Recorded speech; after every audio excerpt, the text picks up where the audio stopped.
नमस्कार प्रिय दर्शकों, आप देख रहे हैं ज्योतिष मंत्रा। प्रिय दर्शकों, आज चर्चा कर रहा हूं एक ऐसे सरल से बंधन तोड़ने के खोलने के प्रयोग की। सूती धागा नींबू से ये बंधन खुलता है। चाहे वो बंधन आपके घर का हो, आपकी साधना बंध गई है, विद्या बंध गई है, घर के देवी देवता बंध गए हैं या फिर पितृ बंधे हैं, कुल देवी देवता बंधे हुए हैं। बंधन कोई भी हो, कैसा भी हो, माँ काली का ये प्रभावशाली बंधन खोलने का, बंधन काटने का ये मंत्र प्रयोग है। प्रिय दर्शकों, जब आप मेहंदीपुर बालाजी जाते हैं तो ऊपर पहाड़ पर जाते समय माँ कालका के मंदिर में बंधन काटे जाते हैं। ये वही मंत्र है जिससे बंधन काटे जाते हैं। कच्चे सूत और नींबू की सहायता से इस मंत्र का प्रयोग करते हुए कैसा भी बंधन हो वो कट जाता है। चाहे भूत प्रेत ने आपको पीड़ित कर रखा हो, बांध रखा हो, आपके घर में डेरा जमा रखा है, बसेरा कर रखा है, तो ये मंत्र आपके सभी बंधनों को खोल देगा, हर प्रकार से आपकी रक्षा करेगा। चाहे वो स्थान कोई भी हो, घर हो, व्यापार स्थल हो, मरघट स्थान हो अर्थात शमशान भूमि हो, चौक चौराहा हो, जहां भी आप इस मंत्र का प्रयोग करना चाहें कर सकते हैं। वहां आपकी रक्षा करता है, साथ ही साथ आपके सभी प्रकार के बंधन खोल देता है। जहां तक बात करें प्रयोग विधि की, वह भी अत्यंत सरल है। एक बार किसी शुभ योग सिद्ध मुहूर्त में मात्र एक माला जप करने से यह मंत्र आपके लिए अनुकूल हो जाएगा, क्योंकि यह मंत्र गुरुमुखी है, स्वयं सिद्ध है, बिना सिद्ध किए इसको प्रयोग किया जा सकता है। अब कैसे इस मंत्र का विधान करें? जब एक बार करें तो 108 बार जपने से पूर्व हमें क्या करना होगा, किस प्रकार इस मंत्र का विधान करना होगा, किस दिन करना उचित होगा, किस समय करना अच्छा होगा, उत्तम होगा, यही सब चर्चा आज के इस वीडियो में है। सबसे पहले मैं बात करूंगा सामग्री की। सभी सामग्री आपकी स्क्रीन पर लिखी हुई है। सामान्य सी पूजा पाठ की सामग्री, इसके साथ में एक मीठा पान लेना है आपको, एक जनेऊ का जोड़ा लेना है, साथ में 5 बूंदी के अथवा बेसन के लड्डू लेने हैं, एक सुपारी और एक जायफल। ये सामग्री किसी दोने में रख लीजिएगा। जो सामग्री आपको हनुमान जी के या श्री सीताराम जी के मंदिर में अर्पित करके आनी है, जिस दिन आप इस प्रयोग को करेंगे उससे पहले सभी सामग्री जो मंदिर में अर्पित करनी है वह भी लिखित रूप में दी गई है। इस सामग्री को किसी दोने में अथवा किसी पत्तल में रख लीजिएगा और फिर श्री हनुमान जी महाराज अथवा सीताराम जी के चरणों में अर्पित करते हुए इस मंत्र में सफलता के लिए, इस मंत्र को जागृत करने के लिए, अपने अनुकूल बनाने के लिए निवेदन प्रार्थना करके फिर इस मंत्र का विधान कीजिएगा। अब कब करना है और किस दिन करना है? इस मंत्र के लिए उत्तम होगा शनिवार अथवा मंगलवार का दिन हो। वैसे ये मंत्र माँ कालका के निमित्त है, परंतु जब भोग सामग्री देंगे तो हनुमान जी महाराज को देंगे, उन्हें निवेदन प्रार्थना करेंगे ताकि मार्ग में आने वाली बाधाओं को दूर करते हुए आपको इस मंत्र में सफलता दिला दे, सिद्धि दिला दे। तो इस मंत्र को सिद्ध करने के लिए शनिवार अथवा मंगलवार किसी भी दिन ये भोग सामग्री हनुमान जी महाराज के मंदिर में आप अर्पित कर सकते हैं और उसी दिन रात्रि में इस मंत्र का एक माला का जप करना है। यदि ग्रहण काल है, दीपावली है, होली है या फिर कोई अन्य पर्व काल चल रहा है तो कहना ही क्या, फिर ये मंत्र आपके लिए वरदान साबित होगा। कभी भी, कहीं भी, किसी भी अवस्था में इस मंत्र का प्रयोग भी कर सकते हैं, झाड़ा भी लगा सकते हैं और इस मंत्र को लिख करके तावीज में भर करके देंगे तो भी आपके लिए ये कार्य करेगा, सामने वाले की रक्षा करेगा। अब कौन सा है मंत्र, किस प्रकार इसका विधान करना है जान लेते हैं। जिस दिन भी इस प्रयोग को करें, भोग सामग्री देने के बाद में अपने घर में रात्रि काल में उत्तर अथवा पश्चिम मुख होकर के बैठ जाइएगा। अपने सामने चौकी पट्टे पर लाल रंग का वस्त्र बिछा लीजिएगा। मां भगवती शक्ति काली का अथवा श्री राम दरबार का ही चित्र स्थापित कर लीजिएगा, क्योंकि ये मंत्र दोनों ही शक्तियों को साथ लेकर चल रहा है, इसलिए कोई भी चित्र आप लगा सकते हैं। साथ में कच्चा सूत आपको रख लेना है। एक नींबू भी आपको बलि स्वरूप रखना है, चाहे आप हनुमान जी महाराज के निमित्त कर रहे हैं, मां कालका के निमित्त कर रहे हैं, काली के निमित्त कर रहे हैं, तो ये 2 सामग्री आपको अपने पास रखनी है। अब क्या करना है, सबसे पहले हमेशा की तरह शुद्धि आचमन कीजिएगा, उसके बाद में दीप प्रज्वलित कीजिएगा, दीपक को जला लीजिएगा। उसके बाद में दाहिने हाथ में अक्षत पुष्प जल लीजिएगा, अपना नाम, अपना गोत्र, उस दिन का तिथिवार नक्षत्र बोलिएगा और फिर अपनी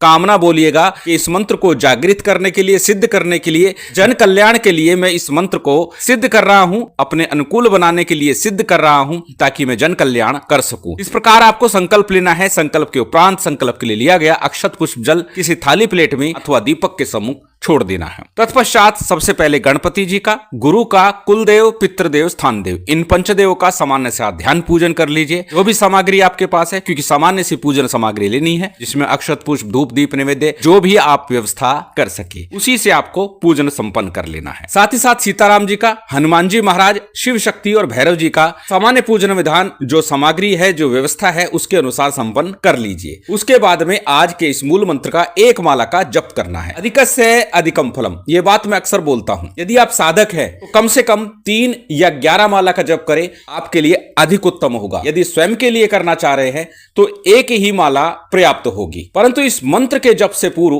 पहले गणपति और गुरु मंत्र का भी यथासंभव यथाशक्ति जप अवश्य कीजिए। चाहे 11 बार करें, 21 बार करें अथवा एक माला गणपति गुरु मंत्र का जप करें। आप पर निर्भर है, आपके सामर्थ्य पर निर्भर है। यदि आपने गुरु दीक्षा ली है तो अपने गुरु मंत्र का ही जप कीजिएगा, अन्यथा भगवान शिव को या फिर गुरु गोरखनाथ जी को हाजिर नाजिर जानकर उनके मंत्रों का जप कीजिए। ओम नमः शिवाय का अथवा गुरु गोरखनाथ जी के ओम गुरु गोरक्षनाथाय नमः, इस मंत्र का जप कर लीजिए। तत्पश्चात आज का जो मूल मंत्र है इसका जप करना है। मंत्र जप से पूर्व मंत्र को पहले अच्छे से कंठस्थ कर लीजिएगा, याद कर लीजिएगा, ताकि मंत्र जाप के दौरान किसी प्रकार की भूल ना हो, त्रुटि ना हो और आपका मंत्र पूर्ण रूप से शुद्ध हो, जिससे कि वो शीघ्र सिद्ध हो जाए। प्रिय दर्शकों, आज का मंत्र साबर मंत्र है। साबर मंत्रों की चर्चा होती है तो साबर सिद्धि मंत्र के लिए भी मैं बार बार बोलता हूं। इस मंत्र के जप से पूर्व यदि 11 बार साबर सिद्धि मंत्र का जप करेंगे तो उत्तम होगा। आवश्यकता विशेष नहीं है, क्योंकि ये मंत्र अपने आप में सिद्ध है, जागृत है और पूर्ण रूप से चैतन्य है। साबर सिद्धि मंत्र भी आपकी स्क्रीन पर दे दिया जाएगा। तत्पश्चात आज के मूल मंत्र का आपको जप करना है। मंत्र अत्यंत सरल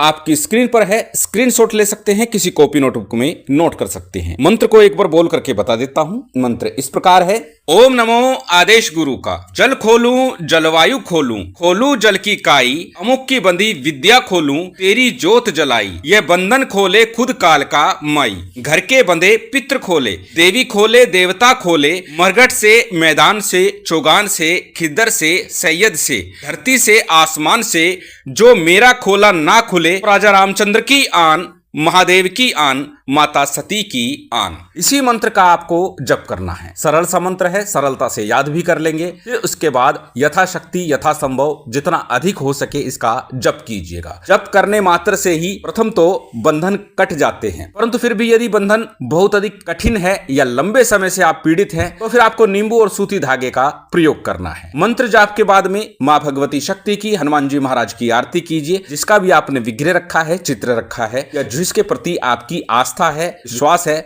उसी देवता की आपको आरती कर लेनी है। अन्यथा दोनों की आरती कीजिए। सामान्य सा भोग नैवेद्य जो भी आपने रखा हुआ है अग्नि पर उसे समर्पित कीजिए। जलाचमन कराइए, क्षमा प्रार्थना कीजिए, आसन को प्रणाम कीजिए, साधना प्रयोग से उठ जाइए। अब यदि प्रयोग करना है तो कैसे करना है? इस मंत्र का 11 बार मानसिक रूप से जप कीजिए। उसके बाद 7 बार उल्टा आपको अपने ऊपर से नींबू को घुमाना है। साथ ही साथ कच्चे सूत को सिर से लेके पैर तक आपको उस व्यक्ति के ऊपर लपेटते चले जाना है। नींबू को सिर के ऊपर टच करना है, लगा देना है। नासिका से उस नींबू में सांस लगवानी है, यानी वो सब सांस बाहर छोड़े तो उस नींबू को उसकी नासिका के नाक के सामने रखे। फिर उस नींबू को सिर के ऊपर या मस्तक के पास रखकर थोड़ा कट लगा दीजिए। 4 भाग टुकड़ों में थोड़ा कट लगा दीजिए। पूर्ण काटने की आवश्यकता नहीं, थोड़ा सा कट लगाना ही पर्याप्त होगा। जब ये क्रिया कर रहे हो उस दौरान मानसिक रूप से अपने इष्ट से, मां भगवती काली से, हनुमान जी महाराज से निवेदन कीजिए। जब नींबू को काट दे, कट लगा दे, उसके बाद कच्चे सूत को भी चाकू से काटते चले जाइएगा। इतना भर प्रयोग है और आपका बंधन कट जाता है। नींबू और कच्चा सूत, उसका क्या करना है? उसे किसी निर्जन स्थान पर डलवा दीजिएगा, स्वयं डालाइएगा, परंतु घर में प्रवेश करने से पूर्व हाथ पैर धो लीजिएगा, स्नान इत्यादि कर लीजिएगा। प्रिय दर्शकों, एक बार पुनः याद दिला दूं, सभी कुछ लिखित रूप में दिया जाता है, इसलिए प्रश्न करने से पूर्व लिखित रूप को एक बार अवश्य देख लीजिए। यदि कोई समस्या परेशानी है, समझने में कोई दिक्कत परेशानी है, कहीं कठिनाई आती है तो लिखित रूप को देखेंगे तो समझ में आ जाएगा। फिर भी कोई समस्या रहती है, कोई प्रश्न रहता है तो आप कमेंट के माध्यम से उत्तर जान सकते हैं। अत्यंत सरल प्रयोग किसी भी प्रकार के बंधन को खोल देता है। बंधी हुई शक्तियों को, विद्या को खोल देता है, देवी देवता को खोल देता है और पूर्ण रूप से ये प्रभावी मंत्र है। करके लाभ अवश्य उठाइए। शिव शक्ति की विशेष कृपा आप सभी को प्राप्त हो, यही कामना है। उम्मीद करता हूं आज की ये जानकारी, ये वीडियो आपको अच्छी लगी होगी। यदि अच्छी लगी हो तो कृपया लाइक कीजिएगा, शेयर कीजिएगा। यदि चैनल पर नए हैं तो सब्सक्राइब कर बेल आइकन बटन दबा दीजिएगा। जय माता दी, जय श्री राम।